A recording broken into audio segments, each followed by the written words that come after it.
বানের জলে ভাসছে ফেনী নোয়াখালী, বাঁধ ভেঙে ডুবছে একের পর এক জনপদ, খাদ্য সুপেয় পানির সংকটে লাখো মানুষ। আমার এখানে একটা দোকান করছিল, এটাও নিয়ে গেছে। বাসস্থান যেটা থাকার ঘর, এটাও নিয়ে গেছে। আমার মেয়ে বাড়ি থেকে জিনিসপত্র আর পূজায় পথে সাপে কামড় দিছে। সেপ্টেম্বর অক্টোবরে দুর্ভিক্ষের সংখ্যা, রুহুল কবির রিজভী সংকট নিরসনে জনগণের ভোটের অধিকার ফিরিয়ে দেওয়ার দাবি। কাঁচামরিচের দাম বেড়ে প্রতি কেজি বিক্রি হচ্ছে ৩০০ টাকায়, বাড়তি দাম সব ধরনের সবজির, স্বস্তি নেই মাছের বাজারে। পাকিস্তানের বেলুচিস্তানে ৯ বাস যাত্রীকে অপহরণের পর গুলি করে হত্যা, পূর্ণ শক্তি দিয়ে সন্ত্রাস দমন করতে চায় শাহবাজ শরীফ। এবং গ্লোবাল সুপার লিগে জয় পেল রংপুর রাইডার্স, স্বাগতিক গায়ানা অ্যামাজন ওয়ারিয়ার্সকে ৮ রানে হারালো সোহানের দল।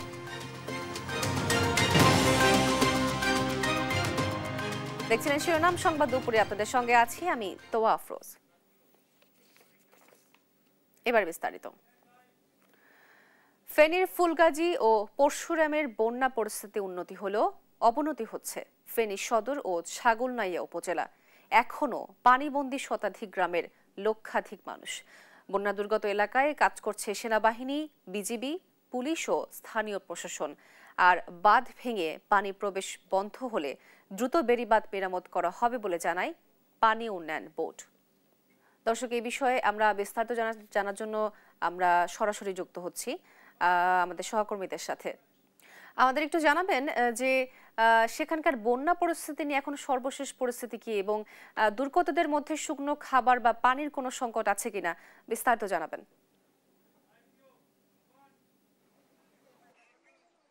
এই মুহূর্তে আমি আছি ফেনীর ফুলগাজী উপজেলার গাইনবাড়ি এলাকায়, এবং আমার কিন্তু হাঁটুর উপরে পানি এই মুহূর্তে এই এলাকায় দেখতে পাচ্ছেন, এবং আমার পেছনেই একটি লোকালয় রয়েছে, গ্রাম রয়েছে, এবং এই পুরোটাই কিন্তু এখনো পানির নিচে প্লাবিত অবস্থায় আছে। কিন্তু যদিও আজকে চতুর্থ দিন, ফেনীর বন্যা পরিস্থিতি আসলে অনেকটাই উন্নতি হয়েছে আসলে বলা চলে। যেমন গত দুদিন যাবৎ পরশুরাম এবং ফুলগাজী উপজেলা সম্পূর্ণ সড়কের যে যোগাযোগ সেটি বিচ্ছিন্ন ছিল, যেটি আজকে থেকে সড়কে আবারও যোগাযোগ শুরু হয়েছে। আমরা এই মুহূর্তে ফুলগাজীতে রয়েছি, এবং ফুলগাজী থেকে পরশুরাম পর্যন্ত যে রাস্তাটি, সেখানে যে পানি উঠেছিল পাহাড়ি ঢলের পানি এবং পাশাপাশি মৌসুমী বৃষ্টির প্রভাবের পানি, সেটি কিন্তু কমেছে। কিন্তু বিচ্ছিন্নভাবে কিন্তু উজান থেকে যে পানিগুলো নিচের দিকে নেমে আসছে, সেই পানিগুলোই কিন্তু এখনো লোকালয়ের ভেতরে আছে, এবং লোকালয়ে কিন্তু দেখতে পাচ্ছেন যে এখনো প্লাবিত অবস্থায় রয়েছে। তবে পানি কিন্তু ধীরে ধীরে কমতে শুরু করেছে, প্রশাসনের পক্ষ থেকে এমনটি আমাদেরকে জানানো হয়েছে। তবে যেসব পয়েন্টে বাঁধ ভেঙে গিয়েছে সেই জায়গা থেকে এখনো কিন্তু পানি আসলে নিম্নাঞ্চলের দিকে আসছে। তো আমরা যেটি খবর পেয়েছি যে ফেনীর যে ছাগলনাইয়া উপজেলা, সেটি অনেকটাই নিম্নাঞ্চল, এবং সেখানে কিন্তু পানি আসলে এখন যাচ্ছে, এবং ওখানে নতুন করে বেশ কয়েকটি এলাকায় প্লাবিত হয়েছে বলে আমরা খবর পেয়েছি। তবে ফুলগাজী এবং পরশুরামের যে বন্যা পরিস্থিতি, সেটি কিন্তু ধীরে ধীরে উন্নতির দিকে যাচ্ছে। তো আসলে আপনারা জানেন যে বন্যা পরিস্থিতির কারণে এখানে স্কুল কলেজ সবকিছুই বন্ধ রয়েছে। তো এখানে স্থানীয় যারা লোকজন, তাদেরকে দেখতে পাচ্ছেন যে তারা কিন্তু মাছ ধরায় ব্যস্ত। তারা তাদের বাড়ির ভেতরে যেহেতু পানি উঠেছে, এবং তাদের আসলে অবসর সময় কাটাচ্ছেন অনেকটা। তো দুর্ভোগের পাশাপাশি তারা এই মুহূর্তে মাছ ধরছেন দেখতে পাচ্ছেন। এলাকার যুবক থেকে শুরু করে বিভিন্ন বয়সী মানুষ যারা, তারা এই কাজটি করছেন। এছাড়াও আরও যেটি জানাতে চাই যে আজকে সারাদিন কিন্তু ফেনীতে আমরা তেমন একটা বৃষ্টিপাত দেখতে পাইনি। সকালের দিকে কিছুটা আকাশ মেঘলা থাকলেও কিন্তু এখন দুপুরের দিকে কিন্তু অনেকটাই রৌদ্রোজ্জ্বল আবহাওয়া ফেনীতে বিরাজ করছে, এবং যদি পরবর্তীতে বৃষ্টিপাত আর না হয় তাহলে কিন্তু আসলে উন্নতির দিকে যাবে ফেনীর বন্যা পরিস্থিতি, এমনটি কিন্তু আমরা ধারণা করছি। তো এই মুহূর্তে আমাদের ফেনীর আরেকজন সহকর্মী, তার কাছে যেতে চাই, তোফাইলের কাছে। তো তোফাইল, আপনার সেখানে কি অবস্থা এবং কি পরিস্থিতি সর্বশেষ দেখতে পাচ্ছেন আমাদের জানাবেন। ধন্যবাদ স্বপন। আসলে আমি রয়েছি ফেনীর ফুলগাজী উপজেলার মুন্সিরহাট ইউনিয়নের কমুয়া গ্রামে। এই গ্রামে আমরা দেখেছি গত 7 জুলাই এই আমার পিছনে যে ভাঙনটি দেখতে পাচ্ছেন, এই ভাঙনটি সৃষ্টি হয়। এই ভাঙনটি সৃষ্টির ফলে কিন্তু ফুলগাজী, পরশুরাম এবং ফেনী সদর এবং ছাগলাইয়া এই 4 উপজেলা কিন্তু ইতিমধ্যে প্লাবিত হয়েছে। এই সব গ্রামগুলোতে এই নদী, আমরা যে নদীটি দেখতে পাচ্ছেন, এই নদীটি হচ্ছে ফেনী সিলোনিয়া নদী। এই নদীটির আসলে 6টি স্থানে ভাঙন সৃষ্টি হয়েছিল। সেই ভাঙনগুলো দিয়ে এখনো লোকালয়ে পানি প্রবেশ করছে। পানিগুলো আপনি যেমনটি বলছিলেন, পানিগুলো ফুলগাজী পরশুরাম থেকে ইতিমধ্যে ফেনী সদর এবং ছাগলাইয়া উপজেলার দিকে সেদিকে যাচ্ছে। তবে আমরা দেখেছি এইসব এলাকা থেকে পানি নামলেও এইসব এলাকার মানুষের দুর্ভোগ কিন্তু কমেনি। এইসব এলাকার মানুষের দুর্ভোগ কিন্তু খুব চরম আকার ধারণ করেছে। আমি একজন স্থানীয় ভুক্তভোগী রয়েছে, তার কাছ থেকে জানতে চাইবো আপনারা যে গত 2-3 দিন কিভাবে পার করেছেন, এখন কি পরিস্থিতিতে আছেন, পানি নেমেছে কি, নামার পরে কি চিত্র দেখতে পাচ্ছেন? আসলে গত 3 দিন ধরে তো এখানে প্রচুর বৃষ্টি হয়েছে। সিলোনিয়া, এটা হলো কমুয়া চাঁদপুর আর কি, সিলোনিয়া নদীর এই যে পূর্ব পাড়ে এখানে যে একটা আপনারা নদী ভাঙ্গন দেখছেন, এরপরে আরও কিন্তু 2টা ভাঙ্গন আছে। তো বিশেষ করে আপনি যে কথাটি বলছেন যে আসলে আমাদের পরিস্থিতিটা কি, আমাদের পরিস্থিতিটা খুবই অবর্ণনীয়, দুঃখ দুর্দশার। একে তো নিম্নাঞ্চল, তার উপরে যে কাঁচামাটির যে ঘরগুলো আছে এগুলো একদম ডেবে গেছে, পানিতে তলিয়ে গেছে। সব মিলিয়ে মানুষের জীবন খুব একটা দুর্বিষহ অবস্থার মধ্যে আছে। এখন পানিটা একটু কিছুটা কমতেছে, কিন্তু এই যে নদীটা দেখছেন সিলোনিয়া নদীর এইদিকে যে একটা পাড় আছে, এই সিলোনিয়া নদীর একদম পশ্চিম পাড়ে কিন্তু পাড়টা বোঝাই যাচ্ছে না এখানে যে একটা পাড় আছে। কিন্তু পানি উন্নয়ন বোর্ড সহ সরকারি কোনো কর্মকর্তা এদিকে আসেই না। এখানকার স্থানীয় মানুষ যারা আছে এরা কিন্তু খুবই হতদরিদ্র মানুষগুলো। এগুলো কেউ হয়তো টমটম চালায়, কেউ গাড়ি চালায়, বিভিন্ন প্রান্তিক লোকগুলো এই খুব একটা অবর্ণনীয় একটা দুঃখ দুর্দশার মধ্যে রয়েছে আর কি। সড়ক যোগাযোগের কি অবস্থা দেখতে পাচ্ছেন? সড়ক যোগাযোগ তো আপনি নিশ্চয়ই হয়তো লক্ষ্য করছেন, আপনি নিজে আসার সময় যে কাদাযুক্ত এই নদীর পাড় দিয়ে আসা যাওয়া করতে হয়। এখানে এই পাড় থেকে মনে করেন প্রায় আধা কিলোমিটার হেঁটে গেলেই এটা পিচ করা রাস্তা, সেটাও ভেঙে গেছে। এই উপজেলা সদরে বা জেলা সদরে যেতে হলে এখন কোনো যানবাহনের অবস্থা খুব একটা নেই। আসলে আমরা শুনছিলাম একজন ভুক্তভোগীর কথা, তিনি বলছিলেন যে এখানে যে ভাঙনটি সৃষ্টি হয়েছে, এই ভাঙন দিয়ে পানি এখনো প্রবেশ করছে, লোকালয়ে যাচ্ছে। তবে এই ভাঙনের ফলে এই এলাকা থেকে পানি নামার সাথে সাথে কিন্তু বেশ কিছু ক্ষয়ক্ষতির চিত্র আমরা ফুটে উঠতে দেখেছিলাম যে মুন্সিরহাট থেকে কমুয়া যাওয়ার যে একটি সড়ক রয়েছে, সেই সড়কটি একেবারে খালাখন্দে কিন্তু ভরপুর হয়ে গেছে।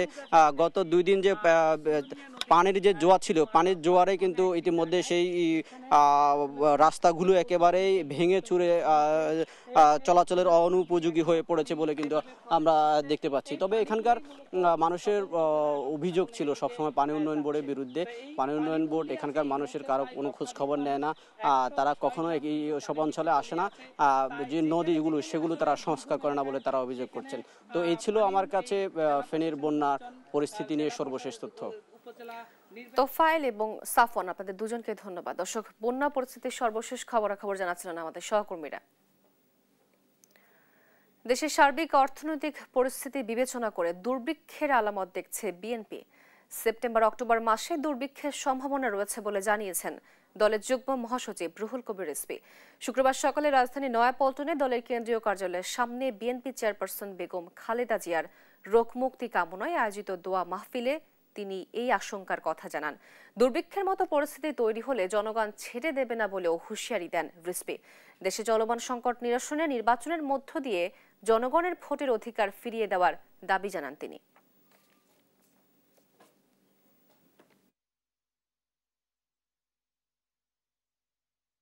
দুর্ভিক্ষের আলামত যদি আমরা দেখতে পাই, শুনতে পাই, তাহলে তো জনগণ আমাদের ছেড়ে দেবে না। আজকে প্রায় অসংখ্য গার্মেন্টস বন্ধ হয়ে যাচ্ছে, মানুষ কর্মহীন হচ্ছে। মানুষ যদি খাবার কিনতে না পারে তাহলে কিন্তু দুর্ভিক্ষের আলামত তৈরি হবে, এবং এই আলামত তৈরি হলে কেউই কিন্তু রেহাই পাবে না, আর হাততালি দেবে ওই পতিত ফ্যাসিস্টরা। আর্থিক শৃঙ্খলা ফেরাতে হবে, এটা ঠিক, কিন্তু পাশাপাশি কর্মসংস্থান বৃদ্ধি না করলে জনগণের কাছে কেউই রেহাই পাবেন না, জনগণ কিন্তু এটা ছেড়ে দেবে না। দেশ গড়তে জুলাই পদযাত্রার মাসব্যাপী কর্মসূচির অংশ হিসেবে যশোরে এনসিপির কেন্দ্রীয় নেতাদের সাথে শহীদ ও আহত পরিবারের সদস্যদের সাক্ষাৎ চলছে। শুক্রবার সকাল 11:30টায় যশোর হোটেল ওরিয়েন্ট ইন্টারন্যাশনালে সাক্ষাৎ শেষে জুমার নামাজে অংশ নেবেন তারা। সেখানে উপস্থিত রয়েছেন দলটির দক্ষিণাঞ্চলের মুখ্য সংগঠক হাসনাত আবদুল্লাহ সহ এনসিপির শীর্ষ নেতারা। জুমার নামাজ শেষে পথসভার পর যশোর ত্যাগ করবেন এনসিপি নেতারা।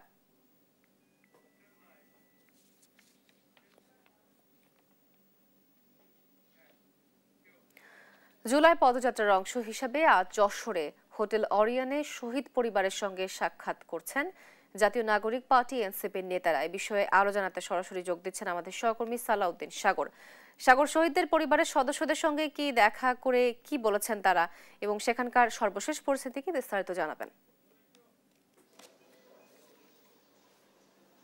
ধন্যবাদ তো আপনাকে। আপনি যেমনটা বলছিলেন, আসলে এনসিপির কেন্দ্রীয় নেতারা কিন্তু এখনো শহীদ এবং আহত পরিবারদের সাথে কিন্তু সাক্ষাৎ করছেন। তাদের জুলাই পদযাত্রার যে মাসব্যাপী কর্মসূচি রয়েছে তারই অংশ হিসেবে কিন্তু তারা আজকে যশোরে এসেছেন এবং যশোরে এসে কিন্তু সকাল থেকে কিন্তু তারা আসলে সকাল 11:30 থেকে কিন্তু শহীদ পরিবার এবং শহীদ আহত পরিবার যারা রয়েছেন এই যে আহত পরিবারদের সাথে কিন্তু তারা আসলে সাক্ষাৎ করছেন। তো এখানে রয়েছেন দক্ষিণ অঞ্চলের যে মুখ্য সংগঠক হাসনাত আব্দুল্লাহ সহ এনসিপির কেন্দ্রীয় অন্যান্য যে সমস্ত নেতৃবৃন্দ রয়েছে তারা কিন্তু আসলে তাদের সাথে সাক্ষাৎ করছেন। সাক্ষাৎ শেষে কিন্তু তারা আসলে জুমার নামাজের জন্য বের হবেন এবং জুমার নামাজ শেষে কিন্তু আসলে যশোরের ঈদগাহ ময়দানে তারা সমাবেশ করবেন। সংক্ষিপ্ত সমাবেশ শেষে কিন্তু তারা খুলনার দিকে রওনা হবেন বলে আমাদেরকে জানিয়েছেন। তো আপনি দেখতে পাচ্ছেন যে আসলে এখানে কিন্তু এনসিপির নেতৃবৃন্দের সাথে যশোরের শহীদ পরিবার এবং আহত পরিবার যে সকল সদস্যরা রয়েছে তাদের সাথে কিন্তু সাক্ষাৎ চলছে এবং এই সাক্ষাৎ আরো কিছুক্ষণ চলবে বলে আমরা জানতে পেরেছি এবং এই সাক্ষাৎ শেষে তারা কিন্তু আসলে নামাজের বিরতি নেবেন। তো এই ছিল আমার কাছে এখন পর্যন্ত যশোরের সর্বশেষ। তো আমি রয়েছি এখানে, আমি সর্বশেষ পরিস্থিতি আবারও জানিয়ে দেব। তো সাগর, আপনাকে ধন্যবাদ। দর্শক, যশোর থেকে আমাদের সাথে যুক্ত ছিলেন আমাদের সহকর্মী সালাউদ্দিন সাগর। বাংলাদেশ ও যুক্তরাষ্ট্রের মধ্যে চলমান 3 দিনের শুল্ক আলোচনার দ্বিতীয় দিন শেষ হয়েছে। বৈঠকে দুদেশের মধ্যকার চলমান ও ভবিষ্যৎ বাণিজ্যের বিভিন্ন দিক নিয়ে বিস্তারিত আলোচনা হয়। বেশ কয়েকটি বিষয়ে সমঝোতা হলেও কিছু বিষয় এখনো অমীমাংসিত রয়ে গেছে। শুক্রবারে ওয়াশিংটন সময় সকাল 9টায় তৃতীয় দিনের আলোচনা শুরু হবে।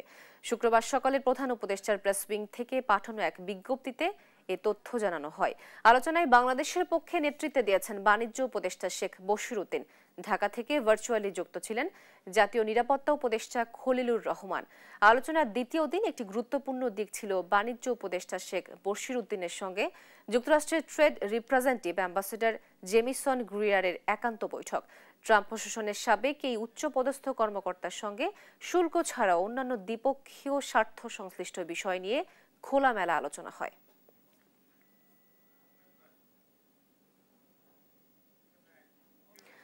সপ্তাহ ব্যবধানে রাজধানীর কাঁচা বাজারে উত্তাপ ছড়াচ্ছে কাঁচা মরিচের দাম। শুক্রবার সকালে নিত্যপণ্যের বাজার ঘুরে দেখা যায় এ চিত্র। বাড়তি দাম লক্ষ্য করা গেছে সবজির বাজারে। 80 থেকে 100 টাকায় বিক্রি হওয়া কাঁচামরিচ সপ্তাহান্তে হয়েছে 280 থেকে 300 টাকা। বিক্রেতারা জানান, বর্ষায় সরবরাহ কম, অতিবৃষ্টি ও বন্যা পরিস্থিতির দায়ী দাম বাড়ার পেছনে।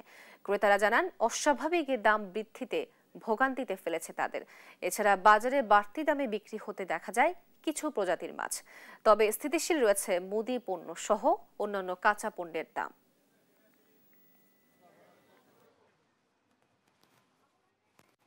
দাম অত্যাধিক দাম, 40-50 টাকা ছিল, সেখানে 320 টাকা।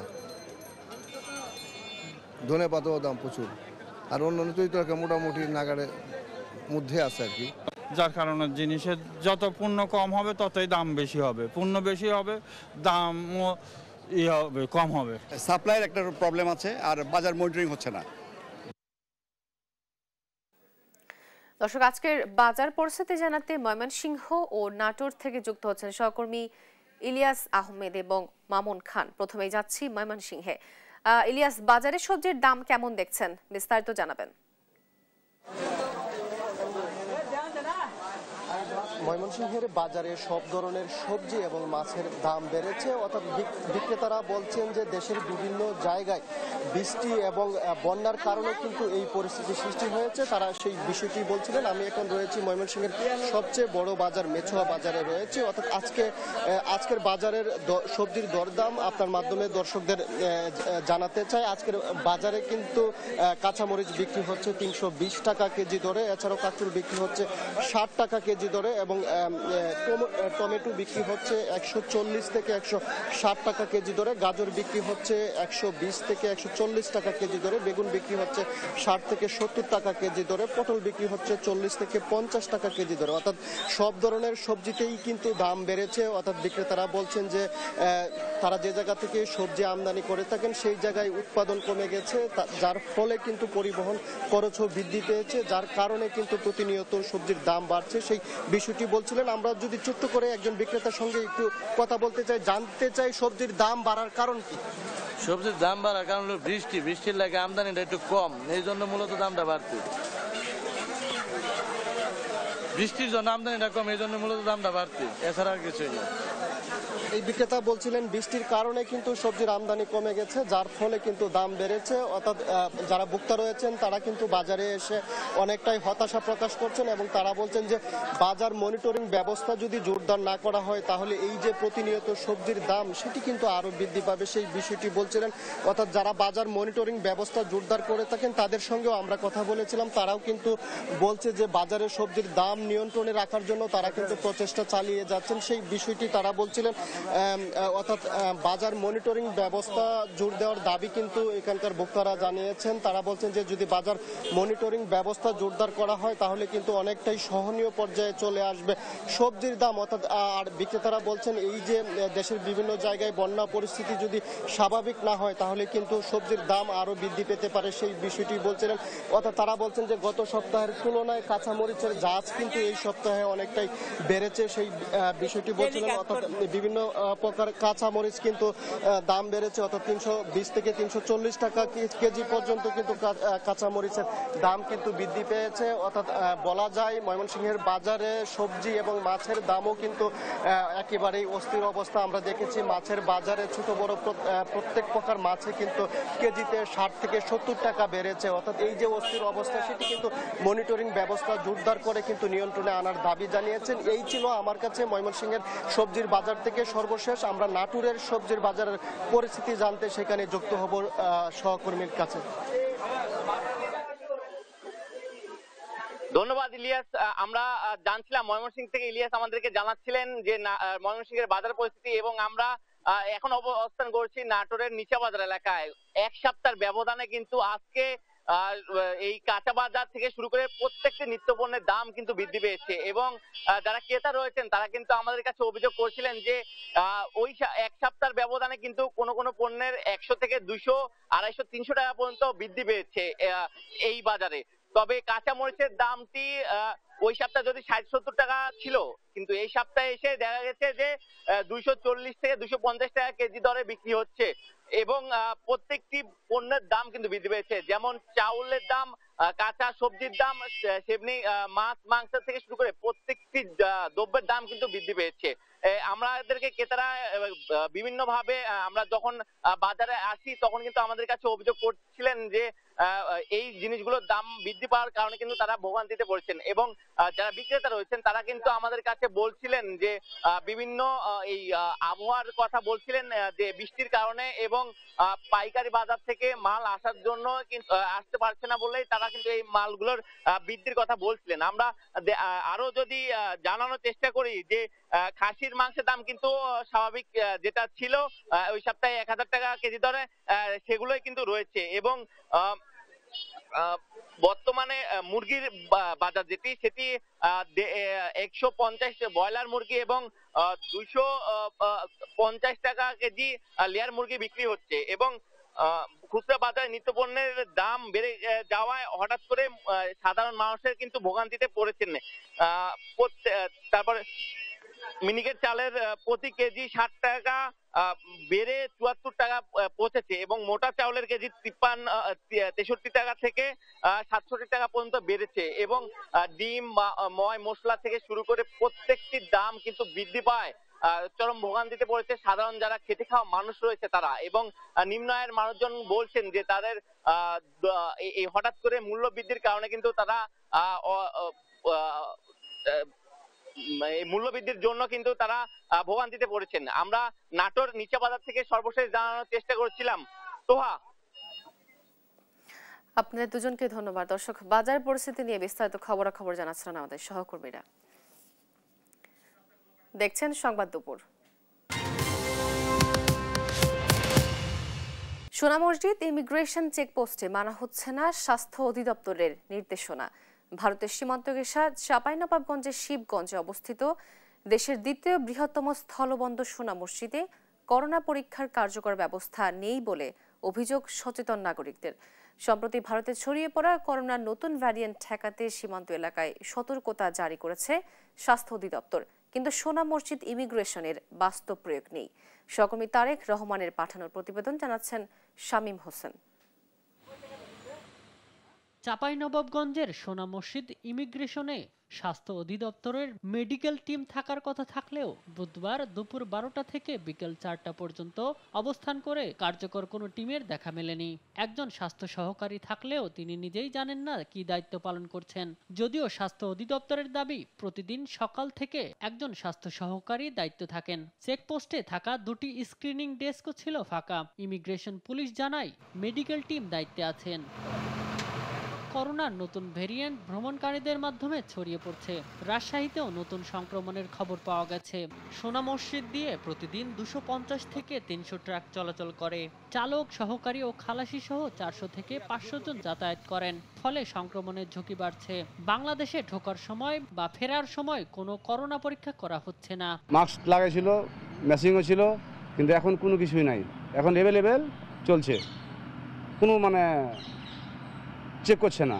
তো ইন্ডিয়া থেকে কিন্তু করোনা কিন্তু আমাদের বাংলাদেশে ছড়াইবে বা ছড়াতে পারে, তাহলে আতঙ্কতা আছি করোনার জন্য। আমাদের ইন্ডিয়াতেও সেরকম করোনার আপনার চেকের কোনো ব্যবস্থা নাই, আবার বাংলাদেশে এরকম বুঝলাম না। করোনার কোনো চেক আপ হচ্ছে না, চেক আপ হলে হয়তো ধরা পড়লে কি হবে জানি। তো এখনো করোনা তো চলছেই তো করোনা তো এখনো হলো যে কমেনি।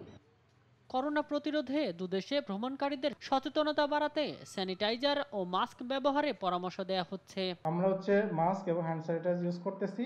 এখানে স্বাস্থ্য অধিদপ্তর থেকে একজন তাদের প্রতিনিধি আসে সকাল এবং বিকেলে। তারা এটা তাদের আমাদের এখানে থার্মাল স্ক্যানার আছে, তারা টেম্পারেচারটা পরিমাপ করছে। কোনো ধরনের সংবাদ পেলে তারা ঊর্ধ্বতন কর্তৃপক্ষের সহিত আলোচনা করতেছে। ইমিগ্রেশনের সময় ভ্রমণকারীদের শরীরের তাপমাত্রা মাপা হলেও কিট সংকটের কারণে করোনা পরীক্ষা হচ্ছে না। আমাদের যেহেতু পরীক্ষা করার করোনার কোনো কিট বর্তমানে সরকার আমাদেরকে দেয় নাই, শুধুমাত্র আমরা থার্মো স্ক্যানের মাধ্যমে তার জ্বর আছে কি নাই এবং তার নাম, ঠিকানা, আইডি নাম্বার অথবা পাসপোর্ট নাম্বার নিয়ে তাদের তথ্যগুলো নিচ্ছে। যদি পর্যাপ্ত পরিমাণে কিট পাওয়া যায় তাহলে স্ক্রিনিং পরীক্ষাটা আরও জোরদার হবে বলে আমি মনে করি। বাংলাদেশ ভারত সীমান্ত দিয়ে যাতায়াতকারী সব যাত্রীর করোনা পরীক্ষার ব্যবস্থা নিশ্চিতের দাবি স্থানীয়দের। শামীম হোসেন, নিউজ ডেস্ক, দেশ টিভি। টাঙ্গাইলের কালীহাতিতে একটি প্যাকেজের আওতায় 2 ব্রিজের কাজ নির্ধারিত সময়ে শেষ হয়নি। এর মধ্যে 3 বছরে একটি ব্রিজের কাজ 20% অনিয়মের অভিযোগে আরেকটি কার্যাদেশ বাতিল করেছে এলজিইডি। এ কারণে কয়েক লাখ মানুষের চরম ভোগান্তি পোহাতে হচ্ছে। ঠিকাদারি প্রতিষ্ঠানের গাফিলতিকে দায়ী করছেন স্থানীয়রা, আর মেয়াদ বাড়িয়ে কাজ শেষ করা হবে বলে জানিয়েছে কর্তৃপক্ষ। সহকর্মী অভিজিৎ ঘোষের পাঠানো তথ্য ও ছবিতে জানাচ্ছেন শামীম হোসেন। যমুনা সেতু মহাসড়কে চাপ ও ঝুঁকি কমানো, কালীহাতির সঙ্গে টাঙ্গাইল সদর ও ভুয়াপুর উপজেলার মানুষের যোগাযোগ স্বাভাবিক করতে সল্লা এলাকায় ধলেশ্বরী নদীর উপর 40 কোটি টাকা ব্যয়ে 250 মিটার সেতু নির্মাণের উদ্যোগ নেয় এলজিইডি। সেতুটি 2021 সালের মে মাসে কাজ শুরু হয়ে 2024 সালের মে মাসে শেষ হওয়ার কথা থাকলেও এখন পর্যন্ত হয়েছে প্রায় 70%। এছাড়া একই প্রকল্পের আওতায় একই নদীর উপর 34 কোটি 82 লাখ টাকা ব্যয়ে 264 মিটার আলাদা সেতুর কাজ শুরু হয় 2020 সালের সেপ্টেম্বরে। কিন্তু 3 বছরে 20% কাজ করে ঠিকাদার। পরে বিভিন্ন কারণে কাজের কার্যাদেশ বাতিল করে এলজিইডি কর্তৃপক্ষ। স্থানীয়রা জানান, সল্লা ব্রিজে নিম্নমানের কাজের কারণে ব্রিজের গার্ডার ধসে পড়েছিল। এটা নিয়ে বুয়েট সহ সংশ্লিষ্টরা তদন্ত করলেও রহস্যজনক কারণে তা প্রকাশ করা হয়নি। এই গার্ডারটা ওইটা এর উপরে পড়ছে, পরে ওইটা সোজা করছে আর এটা ভাঙা করছে। ফাটার কারণে যদি কোনো সময় এই দুর্ঘটনা হয়, এই গার্ডারটা পড়ে গিয়ে যদি লোক মারা যায় তাহলে দায়ভার কার।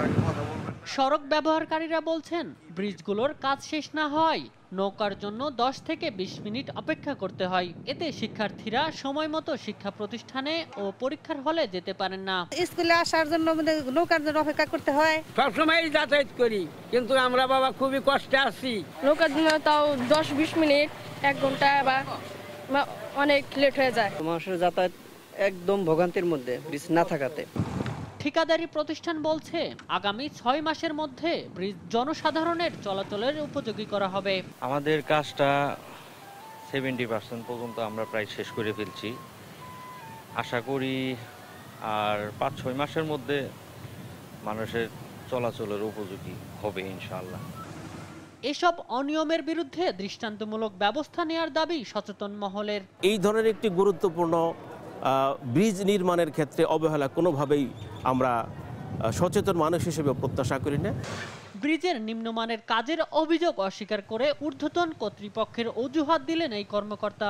না, এখানে কোনো নিম্নমানের কাজ হয়নি। আমরা আসলে ল্যাব টেস্ট এবং সকল প্রক্রিয়া অনুসরণ করব কাজটি করেছি।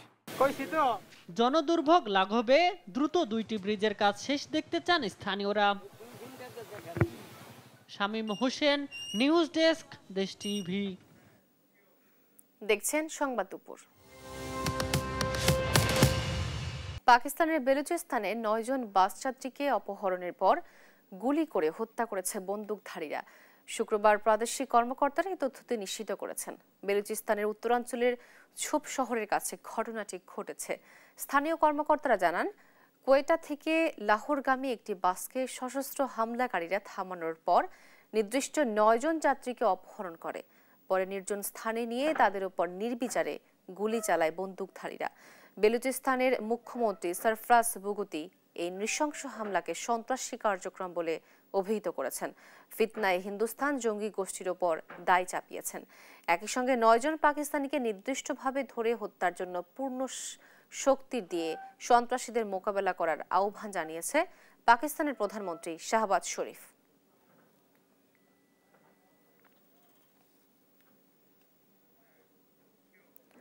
ছয় ঘন্টায় 182 মিলিমিটারের বৃষ্টিপাতে তলিয়ে গেছে পাকিস্তানের দ্বিতীয় বৃহত্তম শহর লাহোর। জনজীবনে দেখা দিয়েছে চরম ভোগান্তি। বৃষ্টিপাতের কারণে প্রাণ হারিয়েছে 4 জন। সামনে আরও ভারী বৃষ্টিপাতের আভাস দিয়েছে দেশটির আবহাওয়া দপ্তর। আরবি আফসারের রিপোর্ট। দিনের বেলা গাড়িতে জ্বলছে হেডলাইট, নেই কোনো সূর্যের আলো, মুষলধারে ঝরছে বৃষ্টি। পাকিস্তানের দ্বিতীয় বৃহত্তম শহর লাহোরের চিত্র এটি। দেশটির আবহাওয়া অধিদপ্তর বলছে বৃহস্পতিবার 6 ঘন্টায় 182 মিলিমিটার বৃষ্টিপাত রেকর্ড করা হয়েছে। দেখা দিয়েছে বন্যা। এতে লাহোরে তলিয়ে গেছে রাস্তাঘাট, বন্ধ হয়ে গেছে দোকানপাট ও যানবাহন। ধরমপুর, শাহজামাল ও চোরবুজির মতো নিচু জায়গাগুলোতে জমেছে হাঁটু সমান পানি। সড়কে পানি থাকায় কিছু কিছু জায়গায় গাড়িও ঠেলতে দেখা যায় মানুষজনকে। এতে জনজীবনে নেমে এসেছে চরম দুর্ভোগ। বৃষ্টির কারণে বাসা থেকে বের হওয়া বেশ কঠিন হয়ে পড়েছে। রাস্তায় হাঁটু পানি থাকার কারণে কাজে যেতে পারছি না, অনেক ভোগান্তি পোহাতে হচ্ছে। পয় নিষ্কাশন ব্যবস্থা সচল রাখতে কাজ চালাচ্ছে পাকিস্তান ওয়াসা। বন্যা মোকাবিলায় প্রশাসনের উদ্যোগের প্রশংসা করেছেন অনেকেই। ওয়াসার কারণে এবার বন্যা আগের থেকে অনেক কম হয়েছে। আগে একটু হলেই রাস্তাঘাট পুরো তলিয়ে যেত, কিন্তু এবার ড্রেনেজ ব্যবস্থা ভালো থাকার কারণে পানি কমেছে। সামনের 24 ঘন্টায় লাহোর সহ ঝেলুম, সিয়ালকট ও হাফিজাবাদে ভারী বৃষ্টিপাতের আভাস দিয়েছে আবহাওয়া দপ্তর। আর মৌসুমি বৃষ্টিপাত আরও কিছুদিন অব্যাহত থাকবে বলে জানিয়েছে তারা। আরবি আফসার, নিউজ ডেস্ক, দেশ টিভি। দেখছেন সংবাদ দুপুর।